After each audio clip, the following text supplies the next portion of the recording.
Hello wadau wetu wa KingoFarm, karibuni sana. Sasa leo nitawaeleza sababu za kuku kula mayai, lakini pia nitawaelekeza na tiba sahihi ya kuku anayekula mayai. Hii ni changamoto ambayo wanaipata sana wafugaji wa kuku wa kienyeji, japokuwa hata wale wafugaji wa layers kuna wakati wao wanaipitia hii changamoto, na wakati mwingine anaweza asijue kwa nini wanapata changamoto hii.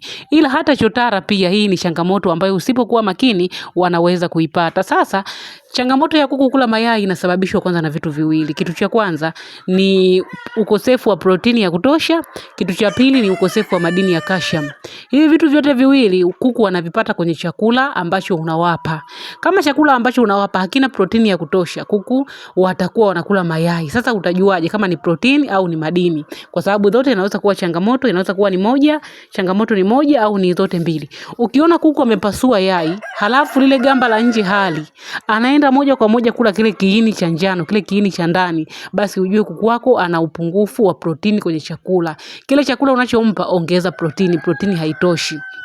Na ukiona huyu kuku anapasua lile yai halafu kile kiini cha ndani hali anakula tu lile gamba la nje, basi ujue huyo kuku ana upungufu wa madini ya calcium. Kwa hiyo unatakiwa kumuongezea madini ya calcium kwenye chakula chake. Hii changamoto ikiwakuta kuku wa kienyeji, huwa tunatumia chakula tu bora, tunatengeneza tu vizuri chakula tunawapa. Lakini kama unataka matokeo ya haraka zaidi kwa hawa kuku ambao wanakula mayai, kitu cha kwanza kabisa, kama changamoto ni wanakula lile gamba la nje, basi wanunulie DCP ya maji. DCP ya maji zinapatikana kwenye maduka ya mifugo. Achana na hizi DCP za unga au za chenga. Ukifika dukani kama una changamoto hii, waambie wakupe DCP ya maji. Lakini unavyotumia hii DCP ya maji, na kushauri uwe mwangalifu sana. Fuata vipimo vya DCP husika. Yaani ile DCP ya maji ulioinunua, soma vipimo vyake, wape vipimo vile vile, kwa sababu ukikosea kipimo, DCP ina tabia moja. Ukiweka kipimo kidogo kuliko kawaida, hauoni matokeo.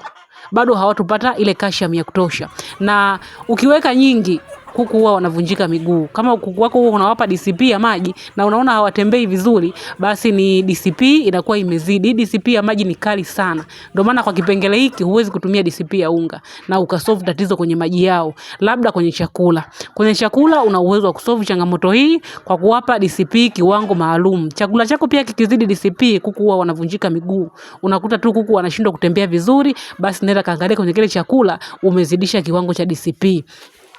Na muhimu zaidi ni kutambua formula sahihi za kutengeneza chakula. Kama chakula chako unakitengeneza vizuri kabisa, hautakutana na hii changamoto ya kuku kula mayai. Sasa kuna mfugaji mmoja wa kuku wa kienyeji aliniambia yeye nilimkuta na matetea wengi sana wa kienyeji na jogoo amewanunua na wafuga, lakini alikuwa hazalishi. Nilipomuuliza kwa nini unashindwa kuzalisha hawa kuku wa kienyeji, yule mfugaji aliniambia kuku wake wana tabia moja, wakitaga mayai huwa wanakula. Sasa mimi nikamwambia nitakupa formula ambayo ukiitengeneza kuku wako hawatakula mayai. Yule mfugaji hakuamini kabisa, ila nikampa ile formula, akaitengeneza ile formula vizuri kabisa, nikampa, akawapa wale kuku. Mpaka leo hii ana vifaranga zaidi ya 50, na tangu nimwambie nadhani hata miezi miwili haijapita, ila mpaka leo hii ameweza kupata vifaranga 50. Kuku wameacha kabisa tabia ya kula mayai. Anakuambia kuku wake hawali kabisa mayai. Nilifika mpaka shambani kwake nikaangalia, nikaona kweli kabisa kuku wake wengine wametotoa tayari vifaranga na wengine wameatamia mayai. Kwa hiyo hata wewe mfugaji wa kuku wa kienyeji, kama kuku wako wana changamoto hii, nipigie nikupe ushauri nini cha kufanya. Hapo nitakushauri ununue kile kitabu cha ufugaji bora wa kuku wa kienyeji au kile kitabu cha safari ya ufugaji. Halafu nitakwambia ukatengeneza hiyo formula na uwape kuku wako, utasahau kabisa changamoto ya kuku kula mayai. Na kama kuku wako ni hao wa kisasa, wanaweza kuwa layers au chotara, pia kama wana hii changamoto, nitakuelekeza booster gani ambazo ukiwapa pamoja na DCP ya maji, basi kuku wako wataacha mara moja hii tatizo la kula mayai. Na hili tatizo mara nyingi pia kwa kuku wa kisasa huwa linaambatana na kuku kudonoana. Unakuta kuku wenye hii tabia ya kula mayai wakati mwingine huwa wanadonoana. Pia upungufu wa madini kwenye chakula huwa unasababisha tatizo hilo hilo la kudonoana. Kwa hiyo unatakiwa kuwa makini sana. Muhimu kuku wako wafuge vizuri. Kwa wewe mfugaji ambaye unashindwa kuzalisha kwa sababu kuku wako wanakula mayai au hawatotoi vizuri, wakiatamia wanatoa viza nyingi sana, au yani changamoto kubwa ni uzalishaji, basi mimi nakushauri ununue kile kitabu chetu cha ufugaji bora wa kuku wa kienyeji. Ufuate ile miongozo, Utengeneze vyakula ambavyo vipo mle, kuku wako watakuwa imara, hawatakuwa na changamoto ya madini kabisa. Tena watakutagia mayai mengi na watatoa vifaranga wote. Mimi changamoto ya kula mayai hapa shambani kwangu, tulishaisahau miaka mingi sana. Yaani miaka mingi sana. Kuku wetu hata walione yai, hakuna kuku atakayehangaika na kula yai. Na tuna kuku wengi wa kienyeji wengi, tuna chotara wengi, lakini hata wakiona mayai hauwezi kuona wanahangaika na kula yale mayai. Ila kuna mfugaji mwingine ukimtembelea unakuta mpaka bata wanakula mayai. Pia hata ukiona bata wako anakula mayai, mpe tu hiki chakula, kwa sababu hata huyo mfugaji ambaye nilimtembelea nilimkuta pia na bata.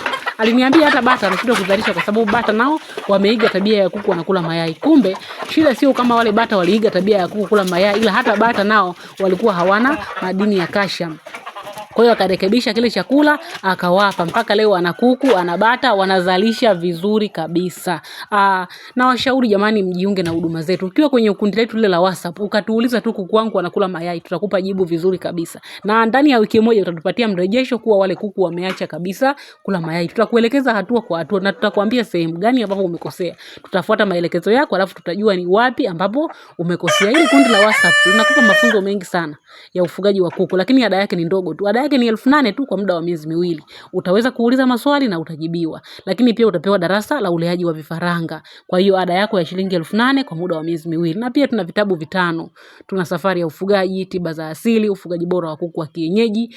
Tuna kile kitabu cha booster za asili kinaitwa mwongozo maalum wa ufugaji kwa kutumia tiba za asili. Pia tuna kitabu cha ufugaji wa broiler. Lakini pia tuna kile kitabu cha kutengeneza incubator ya box, incubator ambayo ya gharama nafuu. Kama una mayai machache 10, 15 mpaka 20, unaweza kutengeneza box lako na ukatotolesha vifaranga. Kitabu chake cha maelekezo ni shilingi 10,000 pia. Hivi vitabu ni soft copy. Ukilipia unatumiwa hapo hapo kitabu chako kwa njia ya WhatsApp, au kama una email utatumiwa kwenye email yako. Lakini vile vile tunauza incubator. Incubator zetu zinaanzia mayai 60. Hiyo incubator ya mayai 60 inauzwa kwa bei ya kuanzia 3,500 na kuendelea. Kwa hiyo kama unahitaji incubator nzuri ambazo zina ufanisi zaidi ya 99%, unapata vifaranga wako ukiwa umeweka mayai ambayo ni bora, basi tutafuta ili tuweze kukusafirishia. Sisi tupo Dar es Salaam na Mtwara. Incubator tunasafirisha mkoa wowote Tanzania na nje ya Tanzania. Ukilipia unapata mzigo wako kwa uaminifu mkubwa sana. Karibuni sana. Tunawakaribisha sana kwenye huduma zetu.